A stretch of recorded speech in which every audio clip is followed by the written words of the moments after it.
Bonjour Arthur, Bonjour. comment tu vas? Bien et toi? Ça se passe? Ça va, merci. Et là, je vais te demander de te présenter. D'accord, Donc pour ceux qui nous écoutent, pour savoir qui tu es, ta formation. d'accord. Ok, bon, bonjour à toi. Moi, je m'appelle Arthur Aïbo. Je suis ivoirien d'origine. Je suis en master 1 du génie des procédés. J'ai suivi une formation depuis le bac de BTS en école d'ingénieur de mine. Ensuite, je suis venu en France pour le génie des procédés en licence, pour continuer un peu dans le domaine de l'énergie. Et là, je continue en master 1 à l'université Claude Bernard Lyon 1 en master 1 de génie des procédés. D'accord. Et mais pourquoi avez-vous choisi la France pour vos études? D'accord. Et tout d'abord, je voulais vous dire que, Monsieur Demba, que la France, c'était pas mon objectif premier. C'était l'Angleterre, parce que je voulais allier mes études à la pratique de l'anglais. Malheureusement, je dis dans mes premières recherches, l'Angleterre, c'est un pays où les systèmes, je dis, éducatifs est très cher. Il faut payer, et c'est très cher. Donc, je me suis, on va dire, rabattu sur la France, qui a un système social au niveau des études un peu moins cher. Donc, voilà, c'est pourquoi j'ai choisi la France, et qui est aussi une continuité par rapport à la langue aussi. Donc, c'était un peu plus facile, voilà, au niveau d'abord donc j'ai choisi la France d'abord, mon deuxième choix, et ma formation aussi était pas mal aussi relevée, donc c'est pourquoi j'ai choisi la France. Effectivement. Et aviez-vous une impression aviez-vous une vision de la France, une idée de la France avant de venir? Oui, oui, effectivement, quand on est petit, hein, comme tout le monde, hein, on voit la Ça, c'est France clair.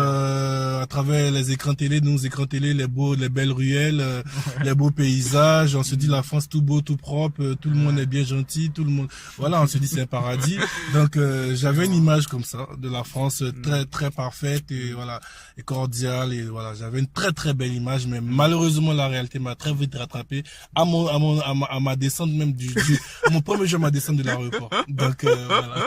Ah bon? Oui, oui, exactement. Effectivement. Donc, et lorsque vous avez choisi en France pour vos inscriptions, vous avez choisi vous aviez choisi plusieurs villes ou vous avez tout simplement pris Lyon comme ville de préférence? J'ai pas choisi plusieurs villes parce que je sais pas si vous savez, bon, je suppose oui. Normalement, on fait pour tout Africain, on passe par la Via Campus France Ouais. et c'était pratiquement la seule université à Lyon 1 qui collait à mon profil et qui m'avait accepté. Donc j'étais obligé, on va dire, dans un premier temps de venir à Lyon et D'accord. quitte à moi de changer quand j'étais ici de fac après, mais depuis lors je suis à Lyon.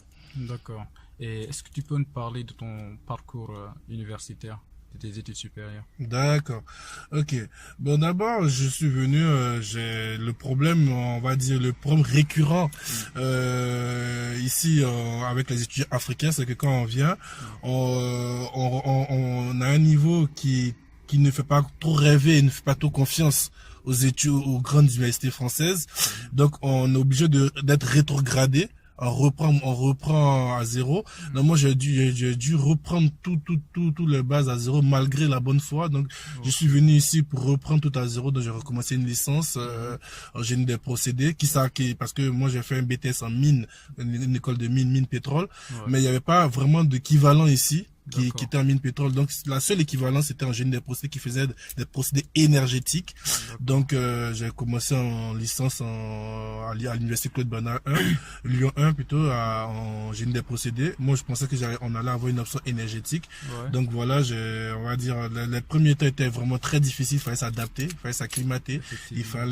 il fallait appréhender un peu le milieu, comprendre un peu comment ça se passe. Le système français est très différent du système africain, plus précisément du système ivoirien d'où je viens. Donc il fallait prendre tout ça, l'assimiler et après maintenant l'appréhender. Donc j'ai fait une licence ici et là je suis en master du génie des procédés. Donc, D'accord. Et quelles sont les compétences nécessaires pour faire le génie des procédés? d'accord. Le génie des procédés, déjà même, il faut d'abord savoir ce que c'est d'abord avant d'en avoir les compétences. Le génie des procédés, c'est, par exemple, c'est un ensemble de procédés de fabrication ou de création d'un instrument ou d'une chose. Par exemple, je prends un cas bien précis. Si on veut fabriquer une voiture, il y a plusieurs étapes. il y a par exemple l'assemblage, il y a par exemple le montage élec, tout ça. Donc c'est le génie des procédés est là pour surveiller, améliorer, optimiser tous ces procédés là de conception d'un instrument ou d'un objet et tout. Donc quand on voit tous ces procédés, d'abord la première chose, il faut être polyvalent en génie des procédés. Il faut avoir un œil, je dirais un œil chimiste, un œil, ça dépend des domaines, c'est dans la fabrique du médicament ou quoi, un œil chimiste, c'est dans la fabrique de la voiture, un œil mécanique. Il faut avoir un œil partout. Ensuite, il faut être très pointueux. Parce que le génie des procédés est là aussi pour optimiser les procédés. Et quand on veut optimiser un procédé, il faut être à même de pouvoir donner des avis pour dire par exemple au chef de projet ou à un tel supérieur qu'est-ce qui va pas, qu'est-ce qui va, et il faut savoir faire une synthèse de tous les procédés. Donc il faut être méticuleux, il faut avoir de solides connaissances au niveau en tout cas je veux dire programmation, parce que c'est des programmations, c'est des langages, c'est des donc il faut être très très très bon, pas très très bon, mais il faut être pointu au niveau informatique, au niveau chimique, au niveau peut-être mécanique, et puis plus précisément au niveau des procédés énergétiques.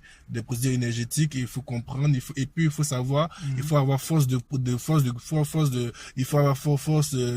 conviction, parce que là, quand on nous engage dans une société de génie des procédés, c'est pour améliorer, c'est pour pouvoir donner des solutions concrètes, pas pour balbutier, pas pour essayer, mais donc il faut avoir tout ça. Donc il faut être polyvalent, il faut être très polyvalent. Avoir une culture générale dans la mécanique, la physique, la mécanique, la chimie, je sais pas. Donc il faut être très curieux en génie des procédés. Le génie des procédés, c'est une perpétuelle. Il y a pas le génie des procédés, c'est pas comme un mécanicien qui dit j'ai fini la voiture, c'est fini. Le génie des procédés, c'est j'ai fini la voiture, mais est-ce que je peux l'optimiser? Si je peux optimiser l'accélération, je peux par exemple la vitesse d'un véhicule, comment l'optimiser, l'aération d'un véhicule, comment l'optimiser, c'est tout ça qui est le jeu. Il faut être en perpétuelle recherche d'optimisation. Ça, il faut être très curieux, mais comme on a dit, il faut être polyvalent dans tous les domaines, parce que le génie c'est vraiment tous les domaines. Ok. Et est-ce que la diaspora ivoirienne vous a un peu aidé à vous adapter ici en France à votre... Oula. Ça c'est une bonne question, mais malheureusement non. Malheureusement non, je dis malheureusement parce que faut savoir que je suis ivoirien, mais chaque je dirais nationalité a ses diasporas. Mais les Ivoiriens, il faut pas les en vouloir, il faut pas nous en vouloir. Nous, déjà, on est individuel. On est très individualiste. On n'est pas comme les Sénégalais ou les Guinéens qui se retrouvent beaucoup parce que ça vient de ça vient de notre culture aussi. On est très individualiste, on n'aime pas trop se réunir pour pouvoir commémorer des événements. Donc, quand on vient ici, c'est plus pour faire la fête. Je suis désolé, mais les Ivoiriens, c'est un peu l'instant humour de l'interview, mais c'est plus pour faire la fête, mais dans une optique de conscientisation, dans une optique de pragmatisme, les Ivoiriens n'y sont pas pour le moment. Mais actuellement, ça commence il y a une association qui est l'AJS, l'association de jeunesse ivoirienne solidaire, qui est en train de prendre un peu le pas, mais c'est pas encore trop ça. Donc j'ai pas eu vraiment, pour répondre à ta question de manière précise, de soutien d'une association ivoirienne, parce que à l'époque quand je venais, il y avait pas encore des associations. Je parle bien d'associations étudiantes, pas d'associations générales. L'association étudiante, il y avait pas vraiment d'association. Et là c'était très très pénible. Mais voilà. D'accord. Est-ce que vous participez à la vie associative universitaire? Oui. Je participe à la vie associative universitaire, mais pas vraiment. Je dirais au départ, j'étais membre actif d'une association. Je vais pas faire la publicité en disant les noms des associations parce que c'était une association un peu voilà.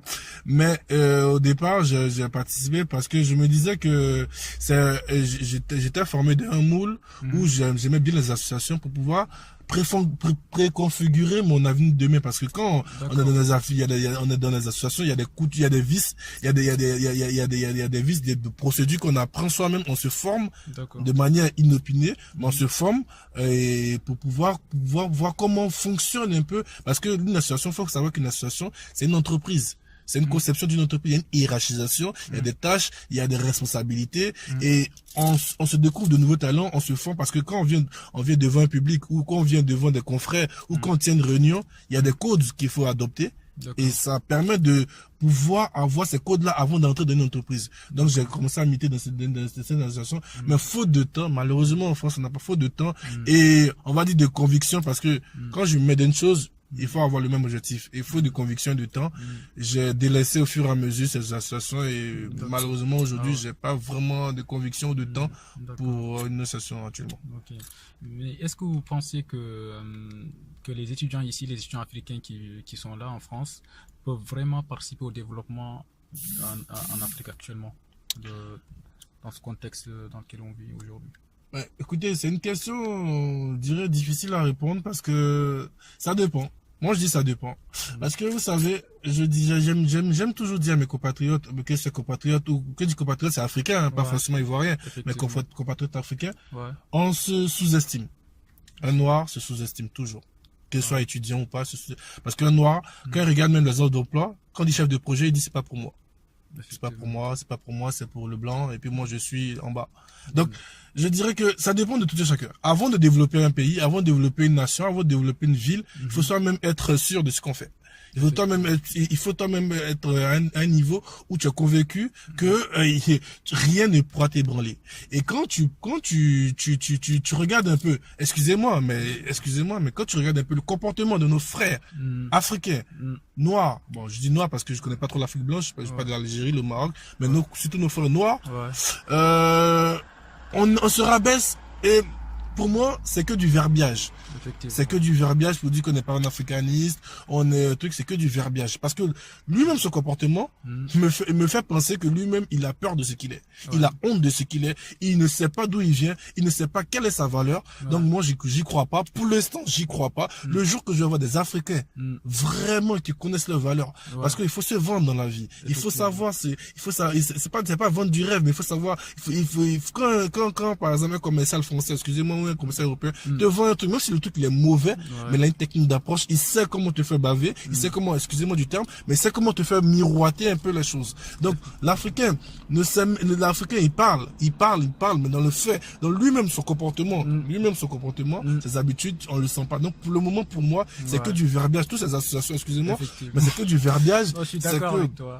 C'est que un miroir. Le jour qu'on aura vraiment des gens déterminés, mais vraiment d'abord, avant de parler d'association, il faut que lui-même soit déterminé, pas en sens de les blancs nous ont volé. Ça, c'est avant. L'esclavage, c'est avant.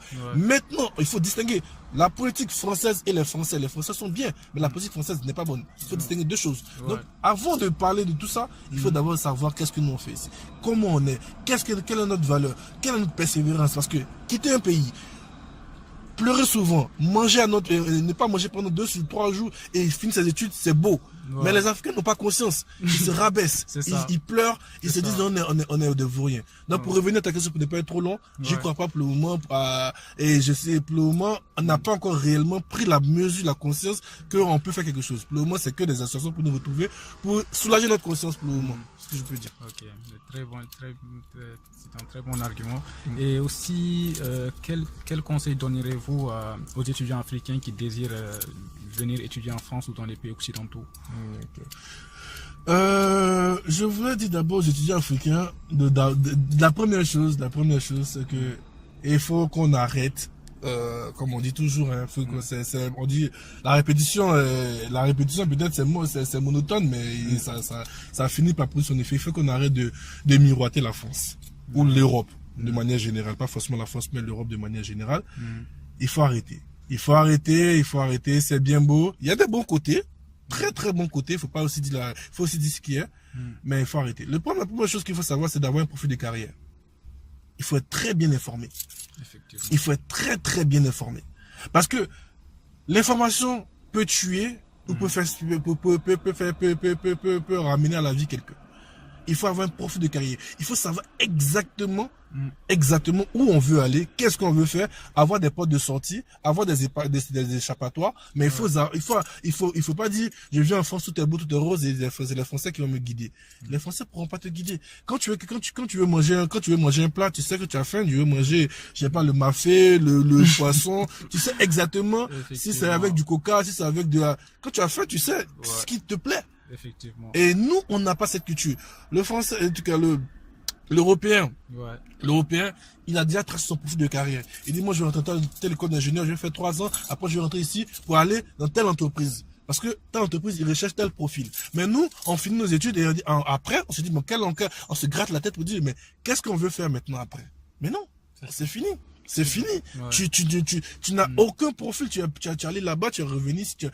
Donc, d'abord, première chose, il faut tracer le profil de carrière respectif. Il faut aller, aujourd'hui, je me réjouis qu'en Côte d'Ivoire, je me réjouis qu'ils Campus France, il y a des étudiants qui ont créé un Facebook, information et pragmatisme, c'est-à-dire qu'ils informent les gens sur les dangers, sur toutes les démarches, sur pour ceux qui sont encore en Côte d'Ivoire, pour savoir qu'est-ce qu'il faut vraiment faire, quelles sont les écoles, qu'est-ce qu'on appelle l'alternance, qu'est-ce qu'on appelle on informe, et moi quand je peux, je le fais, je le fais pas toujours, mais quand je peux, j'ai des étudiants et je le fais. Donc première chose, il faut vraiment s'informer, il faut vraiment tout savoir. Deuxième chose, il faut avoir le courage. Ouais. Il faut avoir le courage, c'est pas facile. Il faut savoir, il faut qu'on dise à nos frères que c'est pas facile. Il faut savoir, il faut distinguer la vie de manière générale et les études. Parce on mélange tout ça. On quitte nos parents, on quitte nos familles, on quitte tout. Et la vie n'est pas, on a vécu dans un système, c'est pas facile. Donc, il faut avoir ce courage-là. Et ensuite, la plus belle chose, il faut être valorisé. Il faut jamais se négliger. Il faut jamais se négliger. Et le jour que nous, on comprendra cette chose-là, quand on va venir, quelque chose qui va nous arriver ici, il faut jamais se négliger. À compétence égale, à valeur égale, il faut être toujours le meilleur. Quelle que soit la route que tu vas prendre, quelle que soit la distinction que tu vas te donner, mais il faut toujours savoir que toi-même tu es le meilleur. Donc, d'abord, le profil de carrière. Deux, il faut d'abord bien se former, il faut avoir le courage pour pouvoir être sur le terrain, travailler dur. Et ensuite, il faut savoir soi-même être convaincu et pour être valorisé. Est-ce que vous envisagez de faire la politique un jour? Et c'est la question qu'on me pose tous les jours. Bizarrement, j'ai eu cette question là il y a 2 semaines. Lors d'un débat. La politique, j'ai eu cette question il y a 2 semaines. La politique, vous savez, c'est Demba, la politique, on l'a fait toujours. Même là, on l'a fait. Qu'est-ce que c'est la politique? La politique, c'est un ensemble d'instruments pour arriver à une chose donnée. C'est une politique. Moi, je veux avoir une belle fille, mais c'est une politique, je m'habille bien, je mets je cherche pour avoir de l'argent. C'est une politique pour avoir la fille. Je veux atteindre, je veux aller en France, je me renseigne, je vois mon cousin qui est là, c'est une politique pour, d'abord, il faut savoir quelle politique on veut faire. La politique politicienne, la politique économique, la politique. Donc, c'est ça là. Moi, déjà, je fais déjà la politique. Maintenant, après, en fonction des circonstances, j'aspire à jouer un rôle. Mais, il faut d'abord, comme je dis, avoir le code et les conduites. La politique, c'est un travail très lent. Très lent. Les gens ne se jettent en politique parce qu'ils vont avoir des postes, parce que c'est beau, parce qu'il y a des orateurs, non, mais on prend beaucoup de coups en politique. On prend beaucoup de coups. Il y a des critiques, il y a des coups, il y a des coups durs. Surtout en Afrique, on connaît pas encore la politique de manière réelle. On fait la politique politicienne en Afrique, la gabegie financière, il y a plein de choses.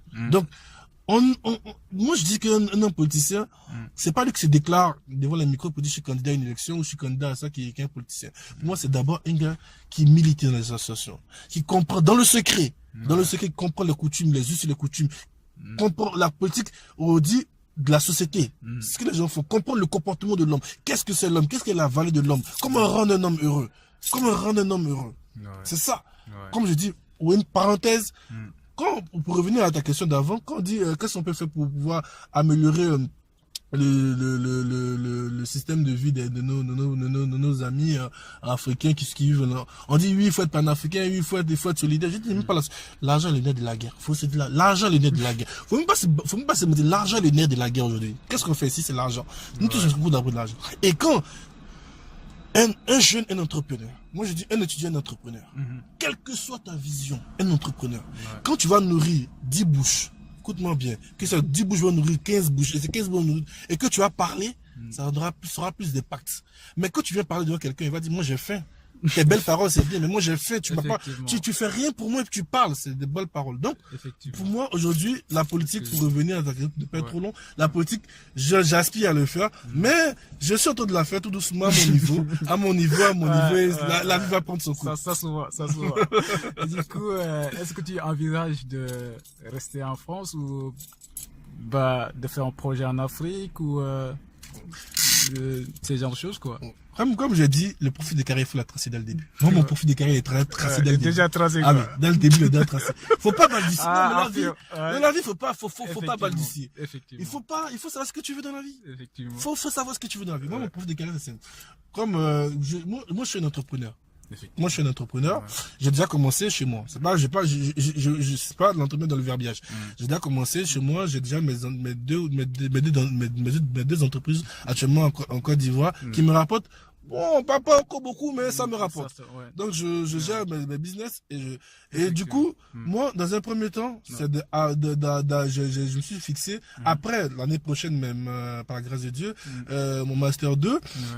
Après ça, je me suis fait 6 ans maximum pour acquérir une connaissance scientifique. Parce que quand on va dans un milieu et on explique des choses à les gens, il faut que d'abord on ait un bagage. Parce que la personne va te dire, tu es bien beau, mais toi, qu'est-ce que tu as prouvé dans la vie? Qu'est-ce que tu as fait? Qu'est-ce que tu as apporté déjà? Et où tu es quitté pour pouvoir dire des choses? Il faut que tu dises, vraiment, moi, j'ai bossé dans tel truc, j'ai vu les dérives. Et j'ai vu que voilà. Donc, moi, je me suis fixé 6 ans maximum pour d'abord au niveau technique, m'a guéri, au niveau management m'a guéri, au niveau de la société, prendre des conseils, prendre des trucs, travailler, avoir un peu d'expérience au niveau même c'était tout comme, mais au niveau même de la société, au niveau même de l'entreprise, et ensuite maintenant, fort de cette expérience dans tout ce milieu-là, aller investir en Afrique, mais de manière maintenant, pas à l'échelle, je dirais à cette échelle actuellement, je suis un peu à l'échelle encore des petits business, mais qui va coller à mon profil. Moi, je veux je veux implanter chez moi. En tout cas, je souhaite travailler dans l'énergétique et dans le biogaz, avoir une grosse, je dirais un gros consortium de valorisation des énergies vertes chez moi. Avoir des sociétés de conseils, pour pouvoir améliorer, optimiser la valorisation de nos ressources, comment optimiser, travailler avec les États, comment optimiser le soleil. On a 360 jours d'ensoleillement. 360 jours d'ensoleillement. On n'arrive pas à en profiter. Les Blancs, ils ont seulement que 2 mois à l'été. Ils arrivent à créer des centrales d'énergie solaire. On a tous les jours le soleil. Au Sahara, au désert, dans nos villes. On a tous les jours le soleil. On n'arrive même pas à stocker cette énergie. On n'arrive même pas à valoriser. On n'arrive même pas à redistribuer cette énergie. Il y a des localités en Afrique qui n'ont pas d'énergie. C'est pas normal. Et là, moi, c'est mon combat aujourd'hui. Et c'est créer d'abord une industrie, une marque de fabrique. Une marque de fabrique au niveau des énergies vertes. Et après, de créer des sociétés de conseil, d'ingénierie de conseil. Donc, pour moi, d'abord, dans un premier temps, amasser le maximum d'expérience en 5-6 ans maximum. Et après, rentrer sur mon fur et à mesure, ça se fera tout seul. Donc, voilà. Franchement, vous êtes un tel exemple pour les étudiants et les futurs jeunes africains qui souhaitent de faire quelque chose pour l'Afrique et le développement africain. Bon, c'était tout pour cette interview avec Arthur et avec l'ONG African Children Education Network. Merci. Merci, je vous remercie. Au revoir.